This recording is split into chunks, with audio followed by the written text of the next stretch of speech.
Well, welcome Wolfpack fans to Scott Wood's One Man Wolfpack. I have probably my most exciting guest on. He was my roommate for 3 years. He's a gold medalist, started multiple NBA games, and overall one of my best friends and best teammates that I've ever had. I'd like to welcome CJ Williams to the show. What's going on, Scott? I appreciate you having me, man. It's definitely going to be fun. Yeah, we're going to have a good time. So I was joking with him earlier before we even started recording anything that he's the only guest that I didn't write down one question or have anything prepared, just because I know that we can sit here and kick it for about 45 minutes and not need anything. So we're going to be winging most of this to see how it goes. So we'll be good. Yeah. But let's first start with, what is CJ up to now? I mean, I know what you're doing and I followed you. So let's kind of get out there to Wolfpack Nation. What's CJ up to now? Well, as of now, with the pandemic and everything going on, last season was shut down halfway through. My team, I was playing in the G League up in Long Island, and my team was actually making a playoff push. We had started really bad, and then we kind of picked it up towards the middle. And then at the end, we really hit our stride and we were making a playoff push. And crazy enough, we were actually, the day that everything kind of hit the NBA as well as the G League, was a night before a game for us. We were actually planning to play in Chicago the next day. We had flown there that morning. We were in Chicago, and we were, basically my team had gone to dinner, and we were out at dinner, and we had put all our phones aside to just bond as a team and everything. And next thing we know, once we finally got our phones back after dinner, we look at our phones and everything is going down. And they canceled the Thunder and Jazz game. And then everything kind of happened, went home. So since then, since March, I've been at home in Greensboro, just basically, enjoying this time right now with my family. This is the first time during the holidays I've been home since high school. And It's crazy. I say it pretty much almost every day. Like, I have never been home this long, and it's fun, but at the same time, I do have my hunger to get back on the court, and just kind of waiting to see how things go and everything, and just hoping that this pandemic ends soon and that we can get back on the court and get back to our normal lives. Yeah. So I talked with you earlier, and you said that you had workouts around 4 o'clock. What has it done to like the workout schedule? You trying to stay ready for the upcoming season and what to expect? So for a while, I was just not, with the pandemic, I wasn't comfortable working out. So I actually didn't work out for about 5.5 to 6 months. Hey, me too, buddy. I was just at home. I was literally just at home. And crazy enough, I lost 15 pounds not working out. I don't know how that happened, but I lost 15 pounds not working out. And then, when I finally was comfortable, I decided to start again. And I met with a guy, and I was training with him. And then he got a coaching job in Serbia with one of the EuroLeague teams there, Red Star, Belgrade. Mm-hmm. And so he left there, and then he kind of linked me with another person, and I was able to, start working out with him. So my workout schedule is Monday through Friday for an hour in the gym. And then the rest of the time I'm doing work at home. I got bands. I got, a couple little free weights here and there. I'm glad you brought this up, because I actually need to get better at it. I'm not lifting my weights as much as I should, but I definitely need to get back to it. But that's pretty much it. Like, just go to the gym for an hour a day and then come home and just pretty much work out and relax. That's one of the things that I've kind of, because I actually was training some kids, and that I've learned, even in my neighborhood, there's, a lot of 8th grade and 9th graders that are just trying to find a gym to work out in, and it's almost impossible. So even just to find a gym, let alone someone that's willing to work out in a setting that you're next to somebody sweating, is almost impossible right now. So at least you're getting some type of workout. But again, I mean, it's just difficult. So what have you been hearing from your agent as far as what you want to do next? Do you want to, do the G League? You started your career overseas. I know what kind of grind it is. And what's your plans coming up? So I haven't really decided what I want to do yet. I am prioritizing the G League first because it's at home. because, I've played multiple years in it. I am prioritizing that. Now, I have also received offers overseas that I had to think about. Just really good situations, really good teams, stuff like that. But I ended up turning those down as of now. And so I'm kind of waiting on the G League to see what they're going to do, and hoping and praying that they decide to do, they're talking about doing a bubble for the G League for a couple months, I believe. Yeah. I'm hoping that they're able to find a way to do that and then go from there. Well, hopefully. I am a firm believer, especially seeing what's kind of happened to NC State now. I think the bubble is really, especially for basketball, just the way to go. Yeah. And I'm really, even just talking with, I'm kind of disappointed that they haven't done a bubble, because my idea is, why don't you just take the ACC and do a bubble, the SEC do a bubble, all these conferences do a bubble, have a regular season champion, seed it, and then play a tournament. So then you get your tournament champion and then meet up again in another bubble for the NCAA tournament. But that's a whole nother story. That's just my 2 cents on it. That actually sounds like a great idea. I'm a little skeptical of what the NBA is doing right now, where they're not doing a bubble, but there's no fans and all that kind of stuff. I think it can work. I think at the professional level, it can work because this is our job. So it's a little different, where we're going to be a lot more disciplined than, college kids, first time away from home, or used to being away from home now, but being able to do whatever you want on a college campus. I don't think that works as well, but See, I was playing that, and that's, again, a lot of people never really realize is, when you're a pro, if you're not doing something right, they're just going to fine you or they're going to cut you. In college, you kind of get away with it. And somebody said that the other day. They said, hey, what do you think's going to happen when somebody gets a phone call from his little honey? Them college kids are going to go there. Oh, they're going. The pros might actually think about it for a second, because, if something happens, it's coming out of their paycheck. Yes. Yes. We're going to have a tendency to be more disciplined when it comes to things like that. I mean, I can't speak for everybody, but I can say that we're going to have a tendency to be more disciplined than the average college student. Yeah. All right. So let's take us back to our NC State days. We were roommates for 3 years, and no offense to Jordan Vandenberg or any of them, but by far my best roommate right here. He's the only one that pretty much cleaned after himself and wasn't a slob in the house. So the only one I enjoyed. Just talk about, and you're literally, there ain't many people that are going to bleed Wolfpack as much as you. So just talk about your time at NC State and kind of what it all has meant to you. It taught me a lot about myself. I learned how to be a pro while I was in college. When I was coming out of high school, I expected, my college coach to kind of get me to where I wanted to be, and didn't realize that I had to do it myself. I can't rely on other people. I have to, go after it for myself.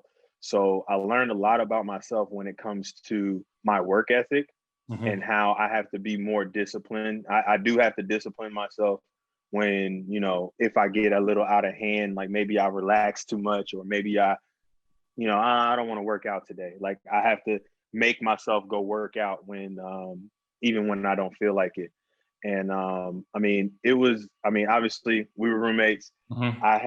We had a great group of roommates, from me and you to Vandenberg to Paint, Enrico, Julius Mays. We could go all day, baby. We could go on and on about that. But you and I, we became really close being roommates, and I really appreciate our relationship. We don't talk as much as we used to, but every time it feels like we haven't missed a beat. Like it's almost like we've talked every day.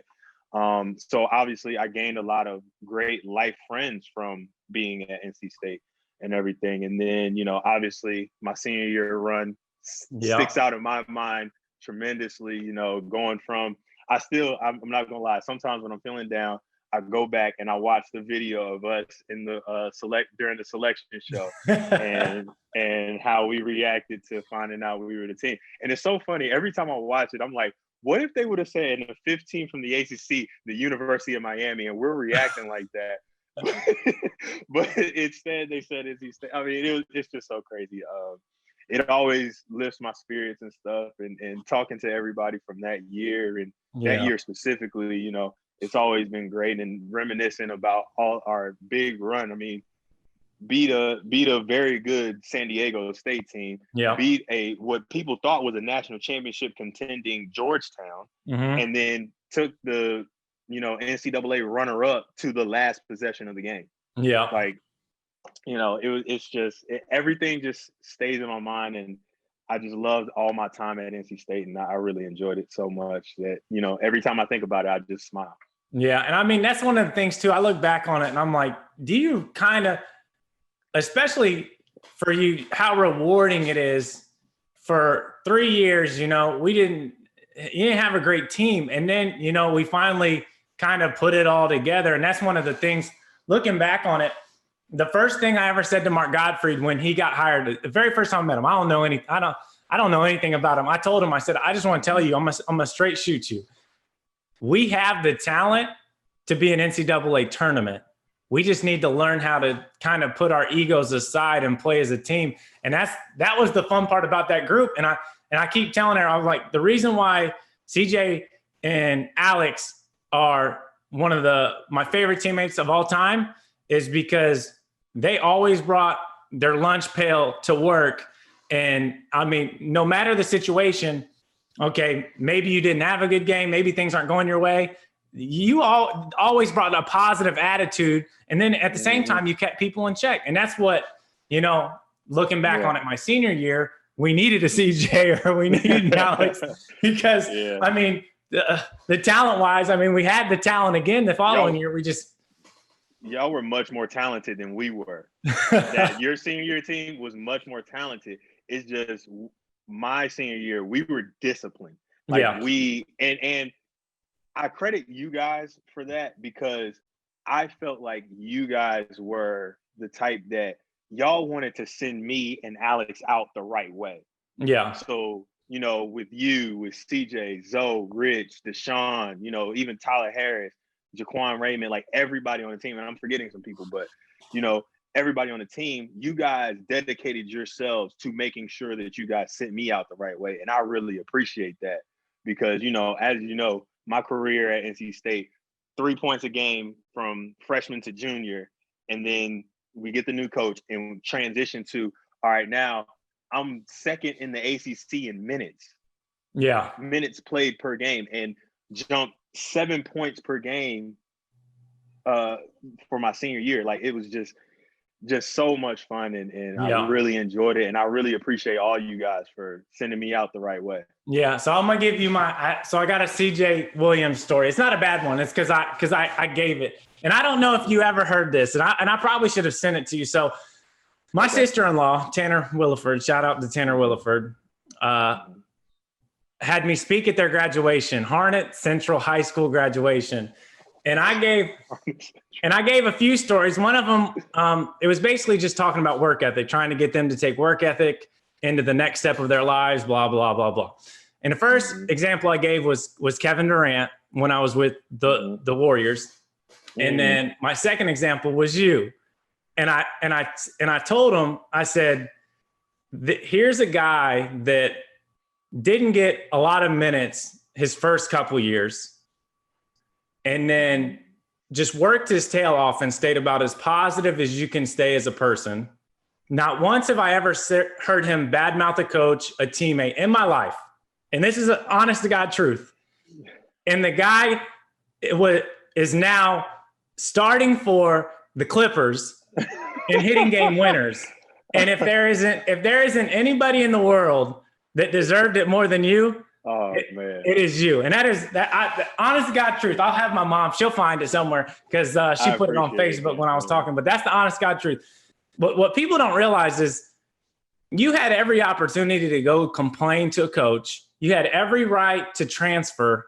And this is why he, out of more people, bleed NC State, you know, Wolfpack Red more than others because he fought through it for the program and to put the program where it is because your senior year, our team senior year, single-handedly put NC State back on the map and started to propel it to kind of where it is today. For granted, we had, a year where we didn't make the tournament, but we're always in the conversation now.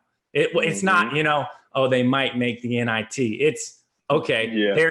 They're either going to be in or they're going to be the first team out. Right. And that's why people will never realize this man right here. I don't know if it's going to end up being on the bottom of the screen or the top of the screen, but this guy right here single-handedly fought through more BS than any guy ever and came out with how he is, and he's fighting, and you're fighting for NBA jobs. I mean, you really can't ask for anything, and it's all purely because the work ethic that you've put forward. And just kind of to piggyback on it, what kind of in your mind triggers you, especially for any like younger guy, triggers you to, bring that work ethic every day, even when I'm telling you, it's hard as a player when something's not going your way, you're not getting the ball enough, you're not scoring enough to easily just say, you know what, I'm going to take a couple of days off. What is in your mind that makes you every day bring it? For me personally, it's just the fact that for 3 years, I sat behind people. I watched every time I was in the game. I played as hard as I possibly could. Mm-hmm. I didn't get the result personally that I wanted. And not even for our team. Our team wasn't, doing well either. But to know that I knew if I brought my best that day, that specific day, maybe I don't have 100% on Thursday. Maybe I have 70. But if I give all 70% that I have, then, I'll be better for the next day and then the next day. And you just build from there, and you just keep. My high school coach had this term about George Washington and a cherry tree. And he said he just kept chopping, just keep chopping wood. And that's what I say. I'm like, man, I'm just every day I'm just chopping wood. That's it. And so, and then also it helps that, I had guys like you. I had in my professional career, I had guys like Manny Harris. I had guys like Pierre Jackson. I've had like a lot of talented players around me that make me want to get better, because I look at them and I'm like, oh, that guy's better than me. I gotta work. If I want to get to where I want to go, I gotta work so I can become better than him, or either be a different type of threat and just as good as him at my spot, And I just wanted to keep. I'm very competitive. No, like a lot of people know this about me. If you've been on a team with me, you know how competitive I get. I get competitive beyond all belief. And I even compete with my own teammates in practice, where it's like if we're running a sprint and I'm running and I'm not necessarily running that hard, but I see somebody in front of me, I'm speeding up as much as I can. I'm gonna try to beat that person. Yeah. Every sprint, every drill, I want to win every drill. I want my team to win every drill. I want my team to win every game. And it's just a competitive spirit that I have that drives me every day. And I also know the days that I don't want to go to the gym, those are the best days to go. Because once I force myself, I have a great workout and I feel so much better about myself the next day. So, all that combined kind of leads to being able to renew my mind for work every day. Even in Madden and Call of Duty, I can remember a couple of times hearing you scream through the walls of College Inn about losing in Madden or something. So I can confirm any game he plays, he wants to win.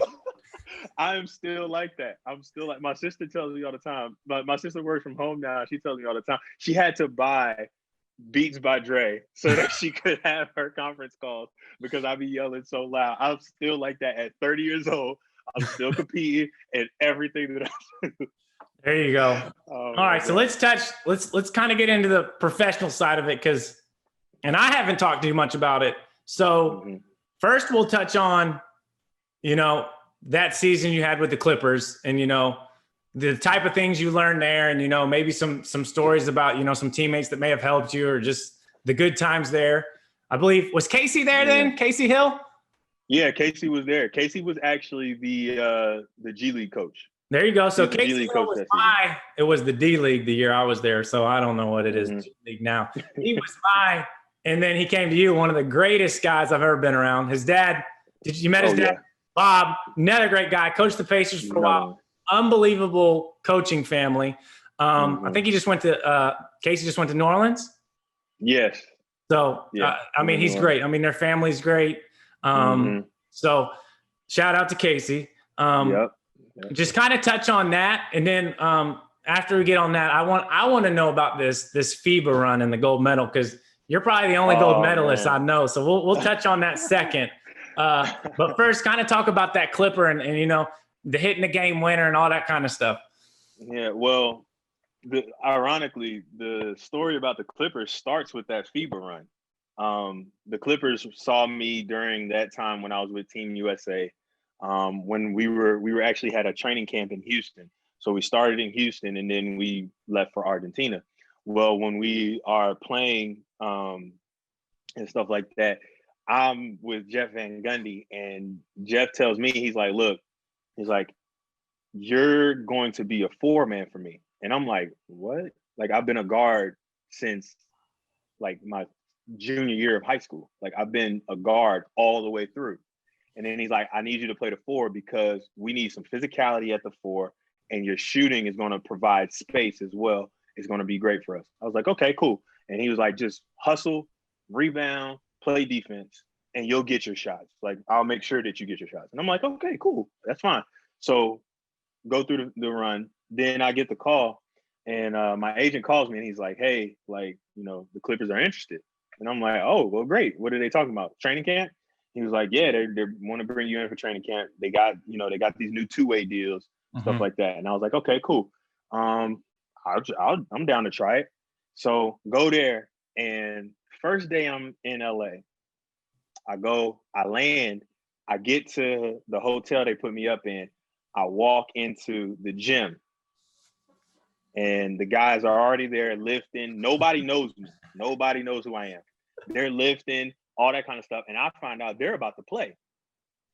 So I'm like, oh, man, I'm probably just going to have to sit and watch. They ain't going to pick me up, nothing like that. So they play the first game or whatever. And I see the other guy that was a 2-way at the beginning of the season, Jamil Wilson. He's in the game, and he's playing in the pickup game and everything. And so they're playing. And so then game ends, and a couple guys are like, all right, I'm done. And other guys are like, oh, I still want to play.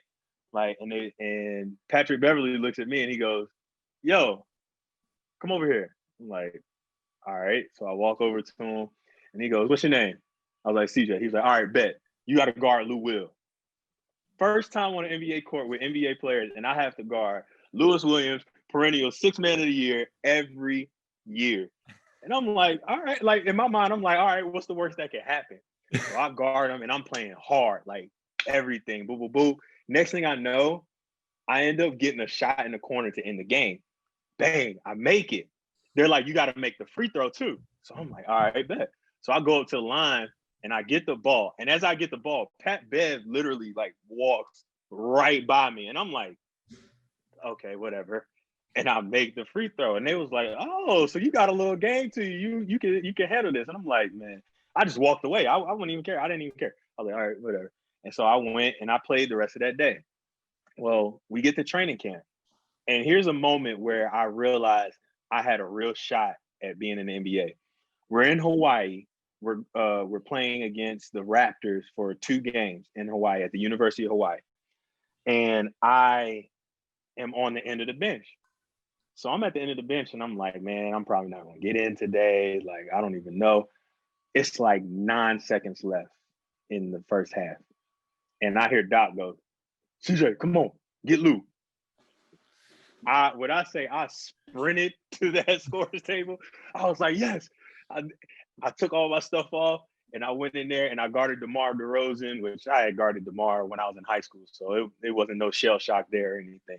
So I guarded him. We go into the half. And then I was like, man, he threw me in during the first half with all the like normal guys. Yeah. So I'm like, okay, I got a real chance. So then, the next game I played a little bit more. So then we head back and everything. And then we were in practice one day. And there were a couple guys that, as you know, they bring guys in for training camp, but strictly to get their G League rights and everything. Yeah. So there were a couple guys there that were on those exhibit. Well, now it's called an Exhibit 10, but at the time it was Exhibit 9. They were on Exhibit 9. And so we're in practice, and Lou Will is going, and I'm standing next to Lou. And this other guy, I'm not going to mention his name, but he was a guy that was on Exhibit 9. He was like, "Hey, can I get a rep?" And Lou goes, "Yeah, go ahead." And I'm standing next to Lou, and he looks at me and he goes, "Probably going to be on the G League team anyway." And the fact that he said that to me made me be like, "Oh, so you think I'm going to be on the roster?" I was like, "Oh, okay." So I was like, "All right, bet." Like I didn't say anything. I just laughed and everything. And then, going through the season, started out, I had to go to the G League camp, played a few games with the G League team because I got the two-way deal. So I was on the two-way deal. Mm-hmm. And then, next thing I know, this is how crazy it is on a two-way deal. Well, how it was on a two-way deal until they changed the rule. I'm in Reno, playing the Reno Bighorns. Finish the game. I get a call. CJ, you got a 6:00 flight to go to Atlanta. I'm like, "Whew, okay." Fly to Atlanta. No, I'm sorry. Flew to New Orleans. It was New Orleans. Flew to New Orleans. We in New Orleans. They're like, "All right, game's over." I don't even play. Like I dress, but I don't play. So then they're like, "All right, you got to fly 6:00 in the morning back to the West Coast." I fly back. I land. I'm on my way to the gym because we had practice. The G League team had practice. They call me. They're like, "We need you in OKC." Fly from there to OKC. So I get to OKC and play 6 seconds. My first NBA minute was 6 seconds at the end of a half to guard Paul George after he already had 25 in the first half. I come in the game. I made a mistake right away. Like I tried to jump it a little bit. I was a little aggressive, jumped it. Yeah. He got it. My teammate helped. They threw it to Alex Abrinas. Alex Abrinas missed the shot, but I was like, "Whew, thank God he missed the shot." So I walked back into the locker room. Doc talks. I'm on my way back out. I'm walking with DeAndre Jordan, and me and DJ just laughing, like how we always were. We laughing and joking. And Doc goes, "CJ." And we both turn around because he said it so fast. We didn't know if it was CJ or DJ. So we both turn around and we look. And he was like, "I'm talking to Steve Will." I was like, "All right." So he was like, "Look, bro, like this is how Doc talks, by the way." He's like, "Bro, I might need you to go in there and stop Paul George, bro. Just be ready." I'm like, "Wait, he's taking 15 shots and has 25 right now. But you get to stop him. But I got to stop him if I want to keep my job." So I was like, "All right, cool." So the whole half, I'm like staying stretched out, everything. Never calls my number. I'm like, "Cool." They're like, "All right, you got to go back to the G League team." So I fly back for like 2 days. I'm there 2 days. They call me again. "Hey, we need you in, where was it? Charlotte, I believe. Yes, it was Charlotte. "Hey, we need you in Charlotte." Fly out 6:00 in the morning. Fly to Charlotte. Game. I get my first NBA bucket. Lou Will kind of mid-posted. I was cutting. I got a reverse layup. First bucket in my home state. In an arena I had been in plenty of times. And what's crazy, I didn't even react. Like, I made the layup and I was just like, "All right." And I'm back down the court. It didn't I thought I would cry. I thought I would like have some emotion. I didn't. I had literally no emotion. I was just like, "Oh, I made a layup. Good." And get back on defense. So after that game, they tell me, "All right, you're going to stay and you're going to fly with the G League team." Well, 4:30 in the morning, I'm on my way to the airport to go back to California. They're like, "Need you in New York." All right, fly to New York. I'm there. We played a game. I played a little bit. They tell me, "All right, cool. You're going to go back with the G League team again." I'm like, "All right." At this point, I'm like, I'm waiting for this call to go back to wherever we're going. And I looked at the schedule. It said Atlanta. I am at the airport. They called me and said, "Hey, change the flight. You're going to Atlanta." I fly to Atlanta. I get to the arena. Like, I don't even get there in time to like get to the hotel. I literally have all my bags with me at the arena. And I'm sitting there and I'm like, it's before the game. And I'm just like, at this point, I'm zoned out, like everything. So I'm just like, all right, whatever I got to do to get through this game. Like, if I get called, I got to just do what I got to do. I got to play. Doc comes over to me. He says, CJ, how you feeling? I'm like, Doc, I wanted to say something different, but it just came out before I could even think. I said, Doc, I'm a zombie right now. I said, Doc, I'm tired. I'm a zombie right now. And he goes, well, hate to say it, but you're playing a lot tonight. I instantly went. There was a coffee machine in the locker room. I went straight to that coffee machine, and I was going. I had 2 cups of coffee before the game. I come in. I end up scoring 4 points. Played very well, and then they were like, "All right, instead of having you go back with the G League team, we know how hectic this schedule has been. You get the rest. We're going to keep you here. Your family lives in Warner Robins. You can go home. You can be with your family for Thanksgiving, or you can stay here and bring them up here, whatever, like however you want to do it." So my parents, obviously, they knew I was in Atlanta, so they had driven up, and they were in Atlanta, so we all stayed together for Thanksgiving. So I leave and I go back to the G League team. Then we get hit with injuries. And when we get hit with injuries, I come back and it's like, you know, I don't know what my role is going to be. I don't know if like I'm going to be at the end of the bench or what. But I had been playing well with the G League team at the time. So when I'm playing well, they're telling me like, hey, like, you know, keep improving day by day. So I'm like, cool. So when I get with the NBA team, I'm expecting to be a cheerleader, like at the end of the bench, like I had been all season. Mm-hmm. We go to Houston. We're in Houston, and it's shoot around. And he said, all right, the first team, Jawan, CJ Williams, Bob. I said, wait, what? We get on the court. Here's the kicker.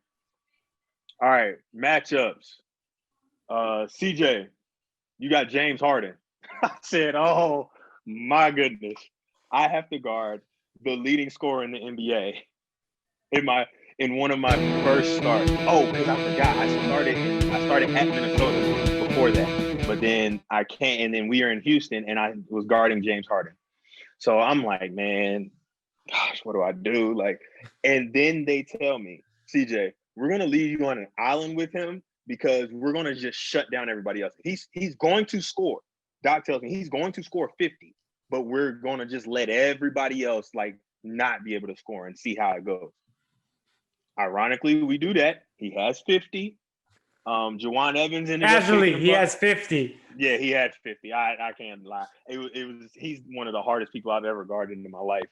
But yeah, he has 50. But Jawan Evans guards him at the end of the game, and we get a couple stops, and we end up winning the game. So, you know, I'm all happy and stuff. And then they're like, all right, well, you might have to go back with the G League team. I'm like, all right, cool, whatever. Like, it's cool. It's part of the plan. Nope. I end up staying with the team the rest of the way for the most part. So it's like, this is like at the end of November, in the beginning of December. And I just started playing. And the more I played, the more I got confidence and everything. And then we played against the Atlanta Hawks. And, you know, I go into the game. At this point, I had a rhythm in the game. Like, yeah. I knew Lou Will was the number one option. I knew that I was molding myself to be just aggressive. And it almost turned out to be that I was the second option at the time. So I was, you know, like I was feeling good and everything. So going through the game, I had a great first quarter. Second and third, I don't score, but I'm playing great defense. Mm-hmm. In comes the fourth quarter. Now, here's another part that gave me confidence. During the third quarter of that game, I had shot faked and I went into the lane and I got there and I shot a floater and I missed. Well, Sam Cassell goes, CJ, man, stop shooting that. Stop shooting that. Shoot the pull-up. That's what you do, blah, blah, blah. And I hear him and I'm like walking to the sideline. I'm like, all right, I hear you, Sam. I hear you. So I get to the bench. Doc talks.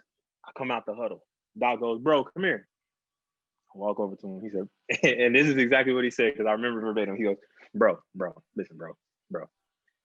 If you want to shoot that, shoot it. You can play. You're here. You're starting. You're one of our guys right now. Shoot it. Just make sure you get back on defense. That's all I care about.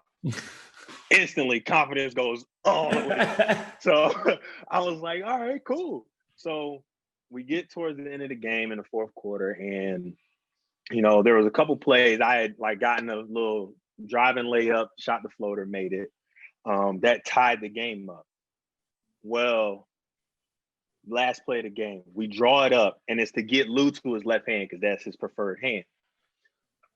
Well, Lou gets the shot, and he shoots it, and it hits the back of the rim, and it bounces really high up. I was in the corner, and I shoot through the elbow because that's what they had taught us from the corners.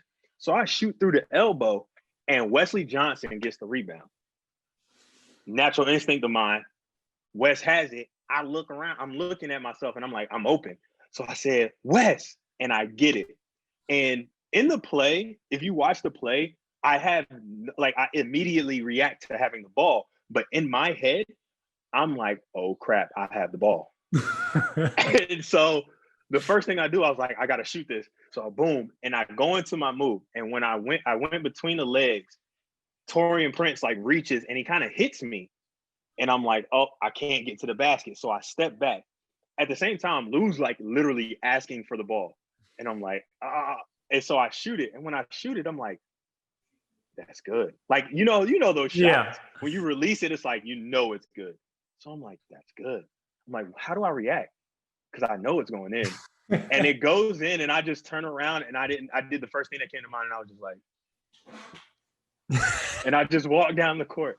And then we get a defensive stop and everything. And, I was like, I'm in my head, it's like, you just hit a game winner in the NBA. I'm keeping myself together. I like to stay calm. But the inside of me is so excited, and I'm so happy. At that point, I couldn't hold it in. I was just smiling the rest of the day. Like the rest of the night, like when I went to dinner, everything, like I was just smiling, and it was a great experience. And, that whole season just kind of propelled me to where I am now, where I have an expectation of myself to be better than what I was even that season. So, yeah, man, I really enjoyed that year so much. See, your NBA experience was better than mine. So when Kevin Durant came down the court, and I was on my very first possession, Kevin Durant comes down the court, pulls up from three, and my hand's like at his belly button, and he made it. And he makes it, and I get back to the hotel after that, and I call my mom. I'm like, hey, Mom, I'm going to get cut really quickly because they keep putting me on Kevin Durant. So your experience is a whole lot better than mine was. After the first possession, I said, hey, I'm about to be cut. I'm gone. I'm out of here. But no, dude, I remember my dad called me because I don't know where I was somewhere, and I looked at my phone, and he's like, CJ just hit a game winner. And I'm like, what? You said CJ? And he's like, yeah, dude. He said he just had a great game. He's like, hit the game winner at the end. I'm like, okay. Because I remember, because you mentioned the James Harden one, and then my dad also said, hey, CJ just gave up 50 to Harden. So you can take that one up with him, because you know how my dad is. He's all defensive mind. He could care less. As long as you win the game and play defense, the first thing he said, CJ gave up 50 tonight.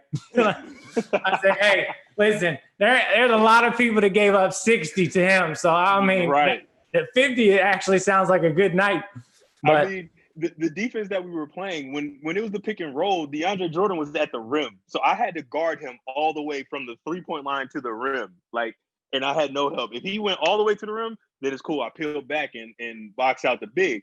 But he wasn't doing that. He was coming off and stepping back, and shooting. I couldn't do anything with it. So. See, a lot of people don't even realize the scouting that goes into it. And the coaches literally tell you, hey, listen, you play the best defense you can play, but we understand he's probably going to have 40, but we're going to try and shut down everybody else. And then everybody sees, oh, he gave up 40. Yeah. That's literally what they told me to do. That's what they want us to do. No, that's great. But I'm really glad you came on, man. I'm telling you, it's good to see your face. You got to see my little girl before this. So I know I need to get in touch with your dad. So CJ's dad. I'm trying to think what Coach Lowe or maybe Coach Godfrey. One of them called him. They called him like the Wolfpack Ghost or something. That was Coach Lowe. That was Coach Lowe that called him that. CJ's dad would we'd be playing in Stanford, just out in California, and all of a sudden you know, 5 minutes before the game, all of a sudden CJ's dad comes out. The guy just comes out of nowhere and shows up to every game. I mean, every game. The guy is a world-class traveler. So I don't even know if you know this. We played Central around Christmas time my junior year. You know, my dad walked to at the time, now it's PNC Arena, but because it was snowing. To the arena from College Inn. Because it was snowing. Is this when there was ice? Snowing. Yes. To this day, I make fun of him because I'm like, dude, I had a 2-wheel drive car that could make it up College Inn's little hill. and he walked to get to the game because there was snow on the ground.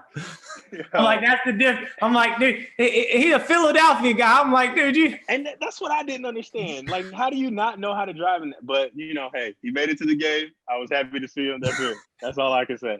Oh, no. It's great times, man. I appreciate you again having you on. I'm sure we're going to have you back on here because, I mean, we only touched the tip of the iceberg of the stories we got. So, we appreciate you. We're looking forward to seeing where you end up for the next season. Hopefully this virus slowly dies down so we can get back to a normal basketball season. But for everybody out there, subscribe, like, follow CJ on his Twitter and Instagram. And I mean, we're having fun doing this. I mean, I never really thought of it like this, but it also gets me back in touch with guys that, you know, I don't get to talk to as much. So the podcast is doing great things for me, getting to talk to you and everybody else. So I guess we'll talk to everybody. I think NC State scheduled a game against St. Louis or somebody. St. Louis. I think it's a 2-game series. Yeah, I think they're going to play Thursday and come back in and play again. So hopefully they get back playing and playing well because I know they got the ACC schedule coming up. So Wolfpack Nation, good night to everybody. Thank you, CJ, for having us on. And we'll be in touch later. All right. Later.